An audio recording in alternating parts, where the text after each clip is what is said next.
اللہ اکبر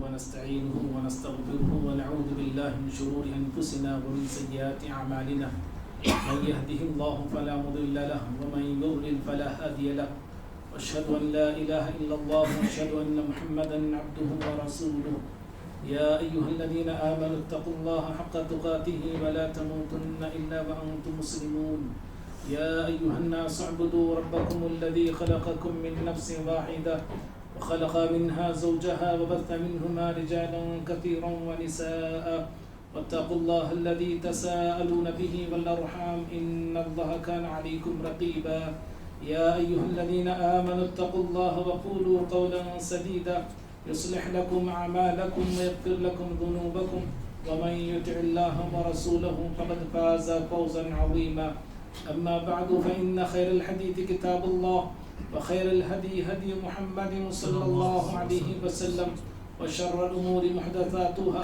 وكل محدثة بدعة وكل بدعة ضلالة وكل ضلالة في النار أعوذ بالله من الشيطان الرجيم بسم الله الرحمن الرحيم ولما رأى المؤمنون الأحزاب قالوا هذا ما وعدنا الله ورسوله وصدق الله ورسوله وما زادهم إيمانا وتسليما. ہر قسم کی حمد و ثنا بڑائی برتری بزرگی کبریائی اللہ تعالیٰ کے لیے ہے. درود و سلام ہو تمام نبیوں پر، بالخصوص میرے اور آپ کے نبی احمد مجتبیٰ محمد مصطفیٰ صلی اللہ علیہ وسلم کی ذات اقدس و مقدس پر. اللہم صلی وسلم علی نبینا محمد صلی اللہ علیہ وسلم. محترم حاضرین جمعہ، ابھی ہم لوگ ماہ ذی القعدہ سے گزر رہے ہیں. ذی القعدہ کا مہینہ 4 حرمت والے مہینوں میں سے ایک مہینہ ہے، اور اسی مہینے میں دنیا بھر سے حجاج کرام حج بیت اللہ کی ادائیگی کے لیے مکہ المکرمہ کا قصد کرتے ہیں، سفر کرتے ہیں. دعا کیجیے اللہ تعالیٰ تمام حجاج کے سفر کو آسان کرے. آمین. اللہ تعالیٰ صحت و عافیت کے ساتھ حج کے تمام ارکان سنت کے مطابق ادا کرنے کے اللہ انہیں توفیق دے. آمین. آمین. اللہ کے نبی صلی اللہ علیہ وسلم بھی جب آپ نے حج کا ارادہ کیا، جس کو ہم حجۃ الوداع کہتے ہیں، آپ اپنی زندگی میں آخری جو حج کیا ہے، اس حج کا سفر بھی آپ صلی اللہ علیہ وسلم اسی ماہ ذی القعدہ میں آپ نے کیا تھا. ذی القعدہ کے آخر میں آپ صلی اللہ علیہ وسلم ظہر کی نماز کے بعد مدینہ سے نکلے اور عصر تک ذوالحلیفہ ایک مقام وہاں آپ پہنچے. ذوالحلیفہ میں آپ نے عصر کی نماز قصر ادا کی اور وہیں آپ رکے رہے، رات وہیں گزارا، اسی مقام پہ گزارا. دوسرے دن پیارے نبی صلی اللہ علیہ وسلم نے غسل کیا، بدن پر آپ نے خوشبو لگائی، ظہر کی نماز وہیں ادا کی. پھر اس کے بعد آپ صلی اللہ علیہ وسلم مکے کی طرف رواں دوا ہو گئے. تو ذی القعدہ کا مہینہ جہاں حرمت والا مہینہ ہے، وہیں پہ حجاج کرام کی مکہ کی طرف روانگی کا بھی یہ مہینہ ہے. بھائیوں، اس مہینے میں ایک عظیم غزوہ پیش آیا ہے. ماہ ذی القعدہ میں ایک عظیم غزوہ نبی صلی اللہ علیہ وسلم کے زمانے میں واقع ہوا ہے. آج میں اسی غزوے پر انشاءاللہ چند ایک باتیں رکھنے جا رہا ہوں، اس لیے کہ ہم اس وقت ایک جنگ کے ماحول سے گزر رہے ہیں. ہمارا ملک جو ہے جنگ میں قدم رکھا ہوا ہے، پڑوسی ملک سے جنگ جاری ہے جیسا کہ ہم جانتے ہیں. اور عجیب و غریب بات یہ ہے، یہ ملک بھی خوش ہے، وہ ملک بھی خوش ہے. جیسا کہ دیکھا جا رہا ہے، بتایا جا رہا ہے، یہ ملک بھی کہہ رہا ہے کہ ہم نے ان کا اتنا نقصان کر دیا، وہ ملک بھی کہہ رہا ہے کہ ہم نے ان کے اتنے چیزیں برباد کر دیں، یہ کیا وہ کیا. اب حقیقتیں کیا ہے، کس کا کتنا نقصان ہو رہا ہے، اللہ بہتر جانتا ہے. بہرحال یہ جنگیں جو ہے دکھانے کی ہوتی ہیں، ہاتھی کے دانت دکھانے کے کچھ اور ہوتے ہیں، چبانے کے کچھ اور ہوتے ہیں. آج میں جو غزوہ اور جو جنگ آپ کو بتانے جا رہا ہوں، یہ صرف یہ دیکھی دکھائی جھوٹ پر اور خرافات پر مبنی نہیں ہے، بلکہ سچا غزوہ ہے جس کا ہر واقعہ سچا ہے، اور یہ غزوہ بالکل سچائی پر مبنی ہے. اور یہ غزوہ اسی ذی القعدہ میں پیش آیا تھا، جس کو ہم غزوہ بنو قریظہ کہتے ہیں.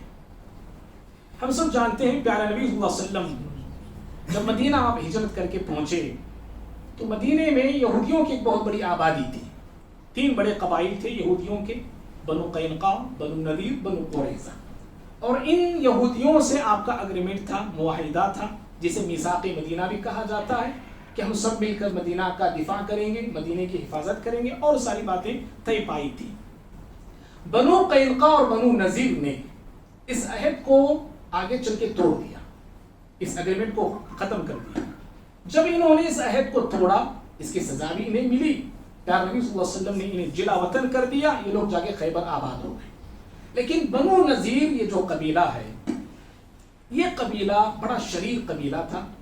اس قبیلے کے جو بدماش تھے، یہاں کا جو سردار تھا، وہ سارے لوگ مل کر، سردار اور چند لوگ مل کر مکہ آتے ہیں، مکے کے اطراف جاتے ہیں، اور مکے والوں کو اور اطراف مکے والوں کو مدینے پہ حملہ کرنے پر زور دیتے ہیں.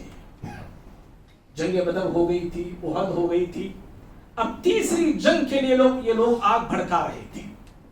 زور دینے لگے، بھڑکانے لگے، یہاں تک کہ مکے کے لوگ تیار ہو گئے. ابو سفیان تیار ہو گئے اور بہت بڑا لشکر انہوں نے تیار کیا. مکے سے، اطراف مکہ سے لگ بھگ 10,000 کا لشکر جو ہے مکے سے نکل پڑا.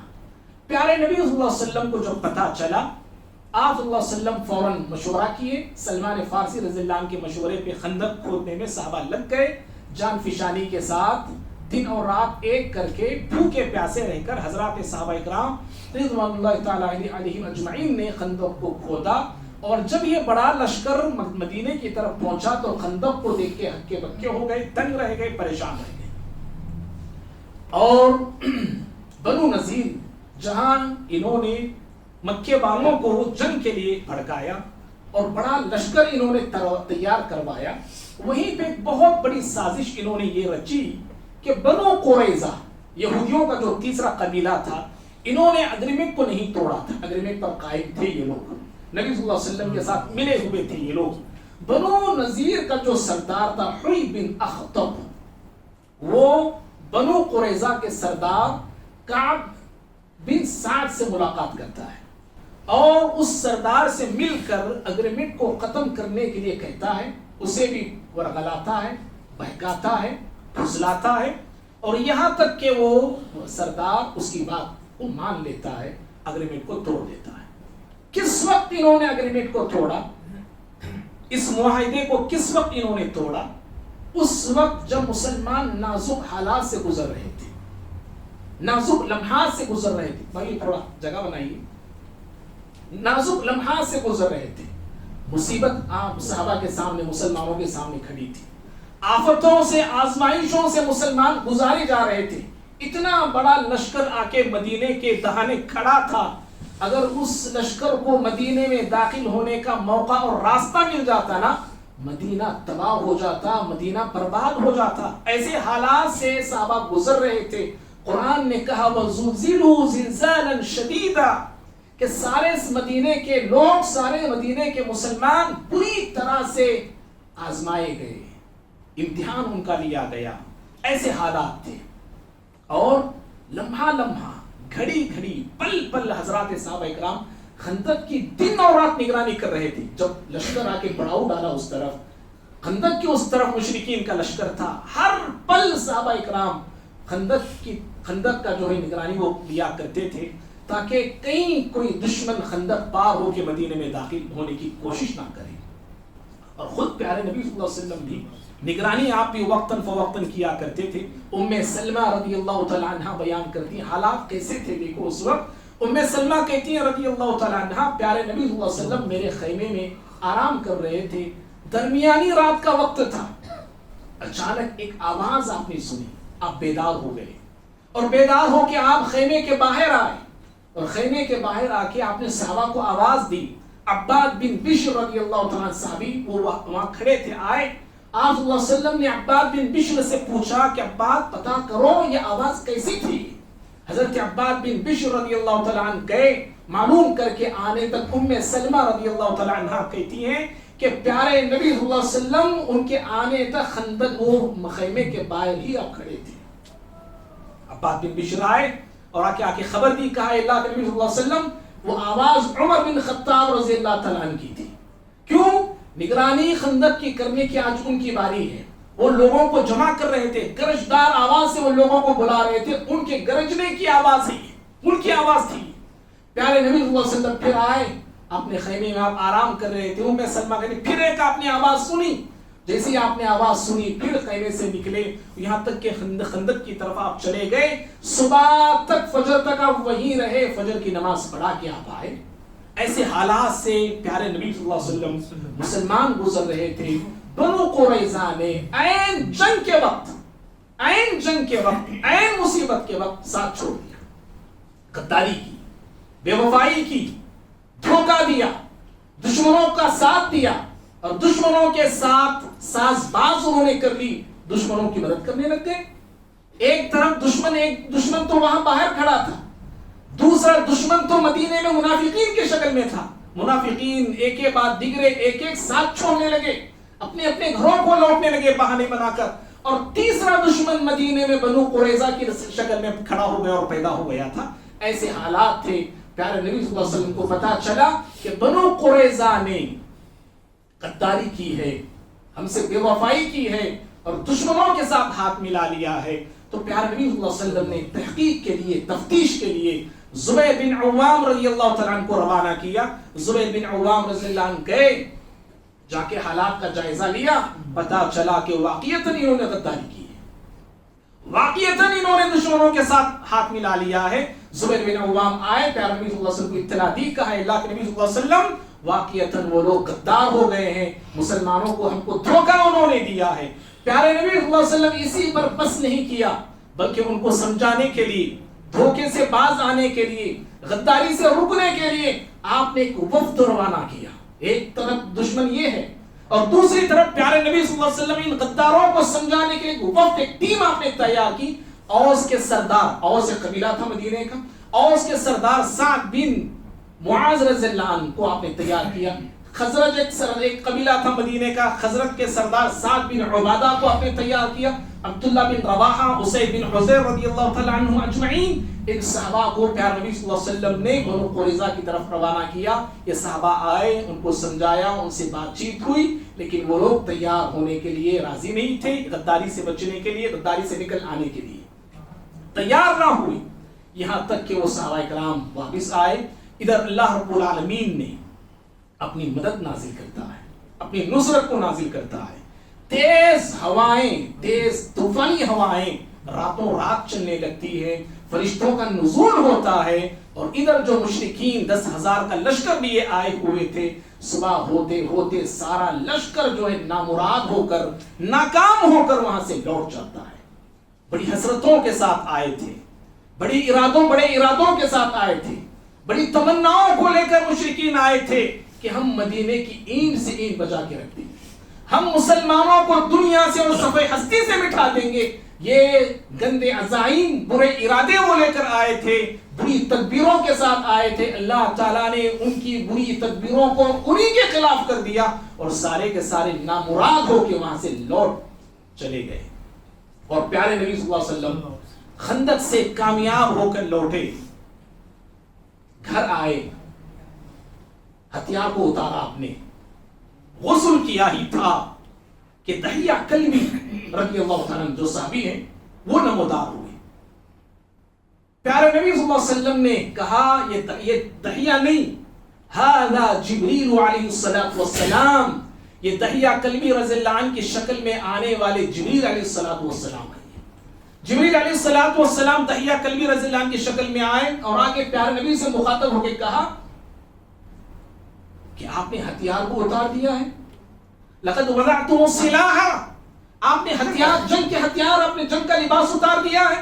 ولكن لم نضع, لیکن ہم فرشتوں نے ابھی ہتھیاروں کو نہیں اتارا ہے, نہیں رکھا ہے. اللہ اکبر. فرشتوں کو ہتھیاروں کی کیا ضرورت بھائی؟ فرشتوں کو جنگی لباس کی کیا ضرورت ہے؟ پتہ یہ چلا کہ اسباب کو اپنانا توکل کے خلاف نہیں ہے. اسباب اپنا کر نتیجہ اللہ کے حوالے کرنا, یہ اصل توکل نہیں ہے. تو پیارے نبی صلی اللہ علیہ وسلم سے جبریل علیہ السلام نے کہا فخرج الیہم, آپ ان کی طرف نکلیے, آپ ان کی طرف نکلیے. پیارے نبی صلی اللہ علیہ وسلم نے جبریل علیہ السلام سے پوچھا الا اینا، کہاں نکلنا ہے، کن کی طرف نکلنا ہے؟ جبریل علیہ السلام نے اشارہ کیا واشار الیہم بنی قریظہ، بنو قریظہ کی طرف اشارہ کر کے کہا کہ بنو قریظہ کے فتنے کو اور بنو قریظہ کے فساد کو ختم کرنے کچلنے کے لیے اے پیغمبر آپ کو ابھی نکلنا ہے۔ اللہ اللہ، پیارے نبی صلی اللہ علیہ وسلم نے جیسے جبریل علیہ السلام کا یہ حکم سنا، آپ نے صحابہ میں اعلان کروایا، آپ نے کہا الا لا یصلین احد العصر الا فی بنی قریظہ، دیکھو جی جلدی جلدی یہاں سے نکلو، بنو قریظہ کی طرف نکلنا ہے، عصر کی نماز کا وقت قریب تھا، آپ نے کہا عصر کی نماز بنو قریظہ میں جا کے پڑھنا۔ اللہ اکبر، یہ جلدی جانے کا حکم آپ نے کیوں دیا؟ صحابہ اکرام کو بنو قریظہ کی طرف جلدی کرنے کا آرڈر آپ نے کیوں دیا؟ اس لیے کہ دشمن کو سنبھلنے کا، چال چلنے کا، تیاری کرنے کا موقع نہ ملے۔ اگر تیاری کا موقع ملتا ہے، سنبھلنے کا موقع ملتا ہے تو پھر جنگ طول پکڑ سکتی ہے۔ آپ نے صحابہ کو جلدی روانہ ہونے کا حکم دیا اور قربان چاہیے صحابہ اکرام کی اطاعت گزاری پر، صحابہ اکرام کی فرما برداری پر، صحابہ اکرام کے جذبہ جہاد پر۔ ہاں دیکھو، کئی مہینے لگے خندق کھودنے کے، کئی دن لگے خندق کھودنے کے لیے، خندق کو کھودا، بھوکے پیاسوں پیاس کی حالت میں خندق کو کھودا اور اتنا بڑا لشکر کو دیکھا، خندق کی دن اور رات نگرانی کی، 10,000 کا لشکر دیکھ کر ان کے حوصلے پست نہیں ہوئے، ان کی ہمتیں نہیں ٹوٹی۔ ایسے لشکروں کو جب لوگ دیکھتے ہیں، بڑے بڑے ایمان والوں کا ایمان کمزور پڑتا ہے، لیکن قرآن کہتا ہے وَلَمَّا رَأَى الْمُؤْمِنُونَ الْأَحْزَابَ، خطبہ مسنہ کے بعد یہی آیت میں نے پڑھی سورۃ الاحزاب کی۔ اللہ کہتا ہے کہ جب اس لشکر کو مومنوں نے، صحابہ اکرام نے دیکھا، قالوا، کہنے لگے هذا ما وعدنا اللہ ورسولہ، آپس میں صحابہ ایک دوسرے سے کہنے لگے دیکھو جی یہ اللہ کا وعدہ ہے، اس کے رسول کا وعدہ ہے، اللہ نے اہل ایمان سے وعدہ کیا، اس کا نبی وعدہ کیا ہے کہ ایمان والے آزمائے جائیں گے، ایمان والوں کا امتحان لیا جائے گا۔ یہ دیکھو امتحان دشمنوں کی شکل میں ہمارا لیا جا رہا ہے۔ وصدق اللہ ورسولہ، اللہ کی بات کتنی سچی ہے، اس کے نبی کی بات کتنی سچی ہے۔ پھر قرآن کہتا ہے وما زادہم ایمانا وتسلیما، صحابہ تو وہ تھے لشکروں کو دیکھ کر، دشمنوں کو دیکھ کر، بڑی تعداد کو دیکھ کر، قوتوں کو دیکھ کر، جہاں طاقت والوں کی طاقت، قوت والوں کی قوت جواب دے جاتی ہے، صحابہ کرام کے ایمان میں اضافہ ہو گیا، صحابہ کرام کی ایمان میں زیادتی ہو گئی، اور تسلیمہ، اور وہ فرما برداری میں ان کی زیادتی ہو گئی، فرما بردار ہو گئے، اطاعت گزار صحابہ کرام ہو گئے۔ یہ وہ صحابہ تھے۔ قربان چاہے ان کے جذبے جہاد پر دیکھو، تھکے ماندے لوگ ہیں، ان کا جسم تھکا ہوا ہے، ان کے بدن تھکے ہوئے ہیں، لیکن ان کا ایمان تازہ تھا، زندہ تھا۔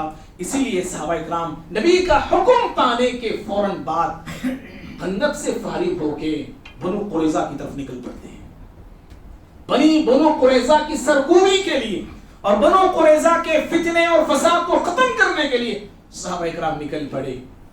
اور خود پیارے نبی صلی اللہ علیہ وسلم، جبریل علیہ السلام کا حکم جب آپ کو ملا، آپ صلی اللہ علیہ وسلم نے زرہ پہنی، خود پہنا اپنے سر پہ، اور نیزہ آپ نے لیا، ڈھال آپ نے لیا، گھوڑے پہ سوار ہوئے۔ صحابہ اکرام چند آپ کے ساتھ تھے، ابو بکر تھے، عمر تھے رضی اللہ تعالیٰ عنہم اجمعین، اور بھی صحابہ اکرام۔ پیارے نبی صلی اللہ علیہ وسلم نکل پڑے۔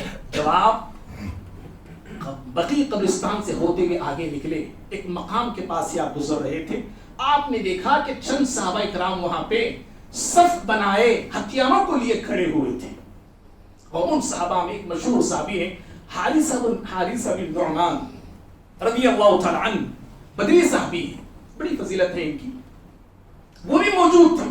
آپ صلی اللہ علیہ وسلم نے ان تیار اور اسلحہ سے لیس صحابہ کو دیکھا، آپ نے ان سے پوچھا هل مر بكم احد، یہاں سے کسی کا گزر ہوا ہے کیا؟ آپ نے سوال کیا یہاں سے کوئی گزرا ہے کیا؟ صحابہ نے کہا اے اللہ کے نبی صلی اللہ علیہ وسلم، ہاں دہیہ کلبی گزرے ہیں یہاں سے رضی اللہ تعالیٰ، اور خچر پہ وہ سوار تھے، ریشم کی چادر وہ اوڑے ہوئے تھے، اور ہم کو بول کے گئے، کہہ کے گئے کہ جنگ کے لیے تیار رہنا، تیار رہو۔ اور پھر انہوں نے یہ بھی کہا کہ پیارے نبی صلی اللہ علیہ وسلم تشریف لانے والے ہیں، اے اللہ کے نبی ان کے کہنے پہ ہم آپ ہی کا انتظار کر رہے تھے۔ پیارے نبی صلی اللہ علیہ وسلم نے ان صحابہ سے کہا ذالک جبریل علیہ السلام، لوگوں جس کو تم دحیہ سمجھ رہے ہو وہ دحیہ کی شکل میں آنے والا نورانی فرشتہ جبریل علیہ السلام ہے۔ بعث الی بنی قریظہ، اللہ نے بنو قریظہ کی سرکوبی ان کے فتنے کو ختم کرنے کے لیے اللہ نے جبریل علیہ السلام کو بھیجا ہے۔ یزلزل بہم حصونہم، یہ فرشتہ آگے ہم سے پہلے جا کے ان کے قلعوں میں زلزلہ پیدا کر دے گا، ہلچل مچا کے رکھ دے گا۔ وَيَقْذِفُ الرُّعْبَ فِي قُلُوبِهِمْ، اور ان کے دلوں میں رعب کو یہ فرشتہ ڈال دے گا۔ اللہ اللہ۔ اس کے بعد پیارے نبی صلی اللہ علیہ وسلم آگے بڑھے اس لشکر کو لے کر، اور اول دستہ انصار کا، مہاجرین کا، شروع میں جو صحابہ نکلے تھے وہ بنو قریظہ پہنچے۔ جیسے ہی اسلامی لشکر کو بنو قریظہ کے لوگوں نے دیکھا، قلعہ بند ہو گئے، ان کے مرد ان کی عورتیں قلعے کے اوپر آ کے جھانکنے لگی اور پیارے نبی صلی اللہ علیہ وسلم کے خلاف بدزبانی کرنے لگی، توہین آمیز کلمات کہنے لگے، گستاخی کے جملے کہنے لگے۔ علی رضی اللہ تعالیٰ عنہ کے ہاتھ میں جھنڈا تھا، اسلامی جھنڈا تھا۔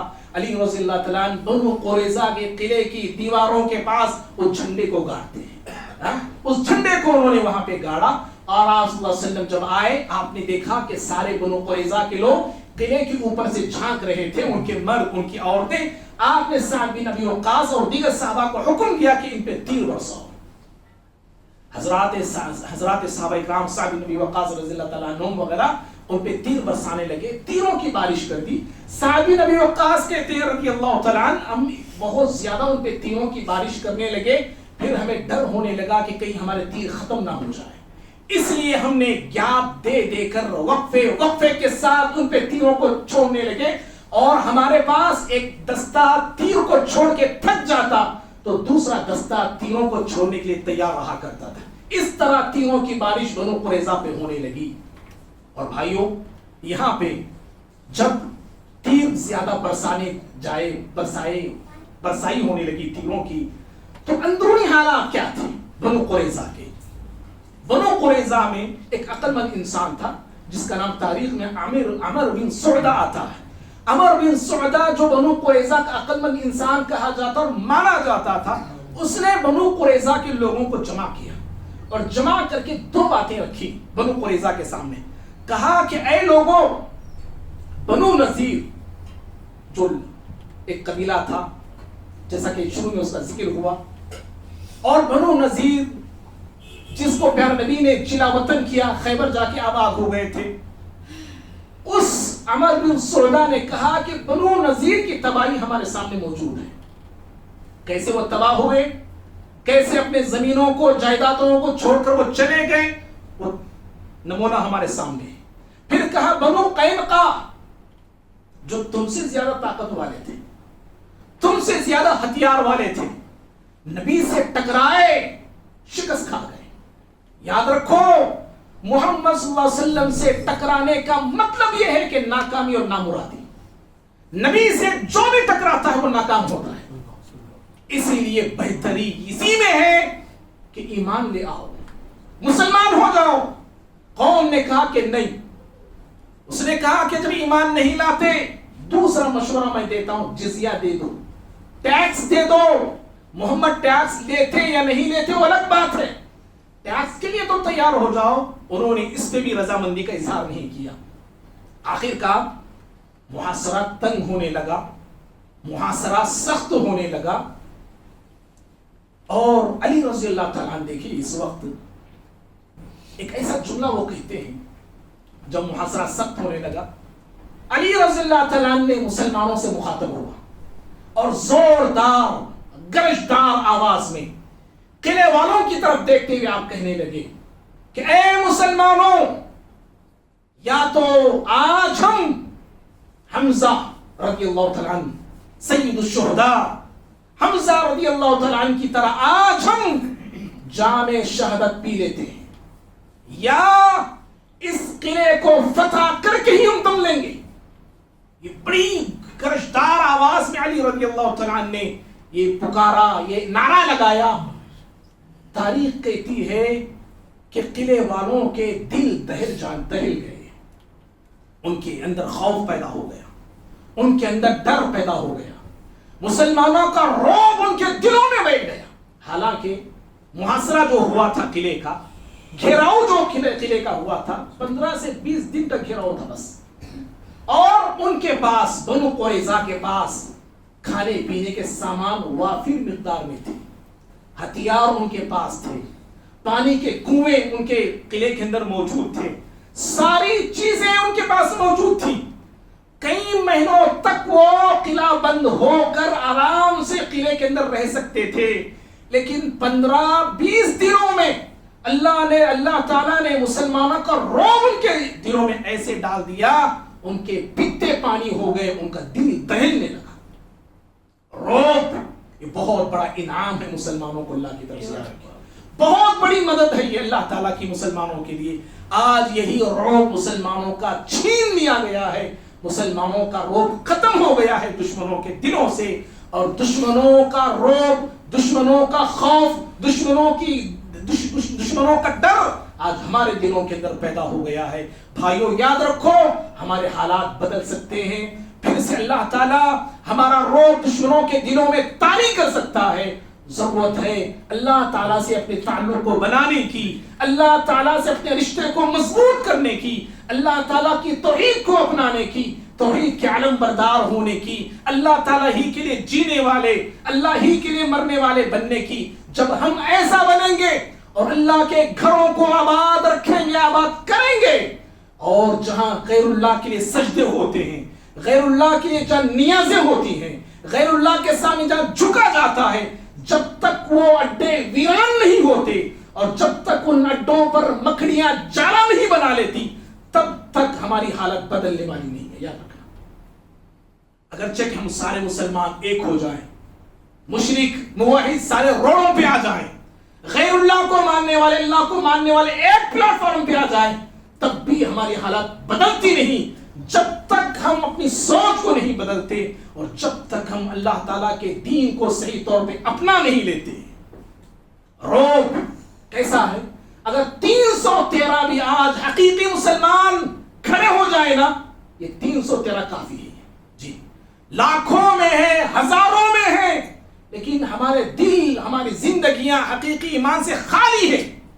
حقیقی ایمان، حقیقی اسلام، حقیقی عبادت ہمارے اس دلوں کے اندر وہ موجود ہی نہیں ہے. عبادتیں ہم کر رہے ہیں، میں آپ سجدے کر رہے ہیں، میں اور آپ نمازیں پڑھ رہے ہیں، ہم سارے کے سارے، لیکن ہمارا دھیان کہیں اور ہے، ہمارا دل کہیں اور ہے. ہم جسم تو مسجدوں میں ہے لیکن دل مسجد کے باہر ٹہل رہا ہے، گھوم رہا ہے. ہمیں دنیا زیادہ عزیز ہے اور آخرت سے ہمیں کوئی دلچسپی نہیں ہے. ہم دنیا پہ مر مٹنے والے لوگ ہیں اور آخرت کا اور موت کا نام سن کے تھر تھر آنے والے اور کپ کپ آنے والے مسلمان ہیں. جب ایسے مسلمان ہوں تو یاد رکھو ہم کبھی انقلاب دنیا میں لا نہیں سکتے ہیں اور کبھی ہم عروج کے منازل طے نہیں کر سکتے ہیں. بھائیوں یہ چند لوگ تھے، 3000 لوگ مسلمان تھے. 3000 جو بنو قریظہ، ہم بنو قریظہ پہ حملہ کرنے گئے، بنو قریظہ کے فتنے کو ختم کرنے کے لیے گئے، 3000 مسلمان تھے. بدر میں کتنے تھے ہم سب جانتے ہیں، احد میں کتنے تھے ہم سب جانتے ہیں، خندق میں یہی 3000 تھے، اور بنو قریظہ کی جنگ جو ہوئی یہی 3000 تھے. آج ہم ہزاروں میں ہیں، لاکھوں میں ہیں، کئی ممالک ہمارے ہیں، کئی ملک ہمارے ہیں، لیکن ایک ملک دوسرے ملک کی مدد کرنے کے لیے تیار نہیں، ایک ملک دوسرے ملک کے ساتھ کھڑے ہونے کے لیے تیار نہیں. فلسطین سال سے جل رہا ہے، اس جلستے ہوئے فلسطین کا سہارا بننے کے لیے تیار نہیں ہے. مال کوئی دیتا ہے، کوئی کھانا بھیجتا ہے، کوئی پانی دیتا ہے. اللہ کے بندو زندگیاں وہاں پہ داؤ پہ ہے. میرا مال ان کے کیا کام آئے گا جی؟ میرا کھانا ان کے کیا کام آئے گا؟ کب موت ان کا لقمہ بنے، کب کہاں سے میزائل آ کے پڑے، کب کہاں سے آ کے بم ان پر برسے، انہیں پتا نہیں ہے. ہم کھانے کی فکر ان کی کر رہے ہیں، ان کے سونے کی ہم فکر کر رہے ہیں. زندگیاں داؤ پہ لگی ہوئی ہیں، موت کے ماحول میں وہ لوگ جی رہے ہیں. ایسے حالات میں دنیا کے سارے ہمارے ممالک کو ایک ہونے کی ضرورت ہے. بہرحال بھائیوں، رعب کے ذریعے اللہ نے مدد فرمائی. ایسا رعب تعریف ہو گیا کہ سارے بنو قریظہ کے لوگ ہکے بکے ہو گئے. تو جب ان کی حالت کو دیکھا گیا تو جو سردار تھا بنو قریظہ کا کعب بن اسد، جس نے بنو قریظہ کی نیا کو ڈبویا تھا، حوی بن اخطب بنو نذیر کا سردار، بنو قریظہ کے اس سردار کعب بن اسد کو ورغلایا، مسلمانوں سے عہد شکنی کرنے کے لیے کہا، غداری کرنے کے لیے جب حوی بن اخطب نے کہا تو یہ بنو قریظہ کا سردار اس کی بات کو مان لیا تھا.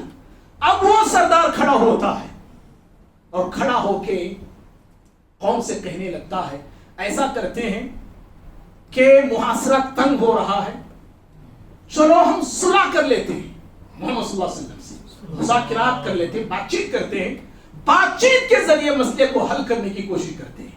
کہا ٹھیک ہے.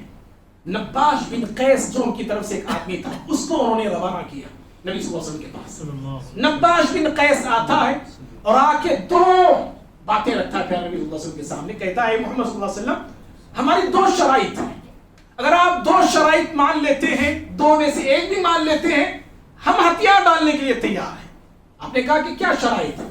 اس نے کہا کہ پہلی شرط یہ ہے کہ آپ ہمارا مال لے لیں، جائیداد لے لیں، ہمارے ہتھیار لے لیں، اور ہمیں اور ہماری بیوی بچوں کو صحیح سلامت جانے کی اجازت دے دیں، اور جاتے ہوئے ہم صرف اتنا مال لے کے جائیں گے جتنا ایک اونٹ برداشت کر سکتا ہے، اتنا ہم مال لے کے جائیں. آپ نے کہا کہ منظور نہیں. اس نے کہا کہ دوسری شرط ہماری یہ ہے کہ وہ اونٹ جتنا مال لے کے جاتا ہے برداشت کر سکتا ہے، اتنے مال کی بھی ہمیں ضرورت نہیں ہے، وہ بھی آپ ہی رکھ لیں، صرف اجازت دیں، ہم ہمارے اہل و عیال کے ساتھ یہاں سے صحیح سلامت جانا چاہتے ہیں. آپ نے کہا کہ یہ بھی منظور نہیں، یہ بھی منظور نہیں، بلکہ تم کو قلعہ میرے فیصلے کے مطابق چھوڑنا پڑے گا. شرط میں رکھوں گا، فیصلہ میں کروں گا، اس فیصلے کے مطابق تمہیں قلعے سے اترنا ہوگا. یہ جو جاتا ہے نباش بن قیس اور جا کے سارے حالات قوم کو سناتا ہے، تو قوم کا سردار کعب بن اسد اپنی قوم کے سامنے 3 تجاویز رکھتا ہے، 3 باتیں رکھتا ہے. وہ 3 باتیں کیا تھی؟ وقت ہو گیا ہے انشاءاللہ. 3 باتیں کیا تھی، ان کا فیصلہ کیا ہوا، فیصلہ کرنے والے کون تھے، ان کا انجام کیا ہوا انشاءاللہ. میں نے سوچا تھا اسی جمعہ یہ ساری باتیں بتا دیں، لیکن وقت ہو گیا ہے. اللہ نے چاہا تو انشاءاللہ آئندہ جمعہ ہم اسی کو دوسرا پارٹ بنا کے جو غزوہ بنو قریظہ پہ ہم گفتگو آئندہ جمعہ کریں گے. رب العالمین سے دعا ہے اللہ تعالیٰ مجھے بھی، آپ کو بھی، ہم سبھی کو اسلام پہ ثابت قدمی نصیب فرمائے.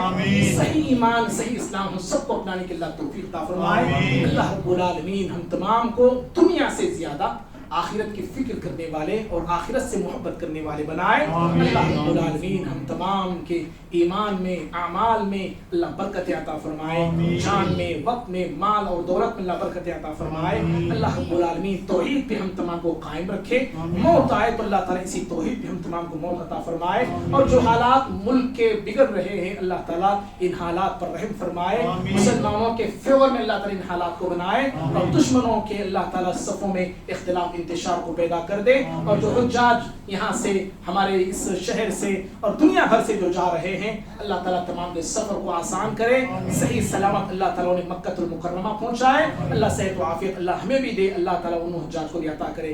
آمین. اقول قولی ھذا استغفر اللہ لی ولکم ولسائر المسلمین من کل ذنب فاستغفروہ انہ ھو الغفور الرحیم.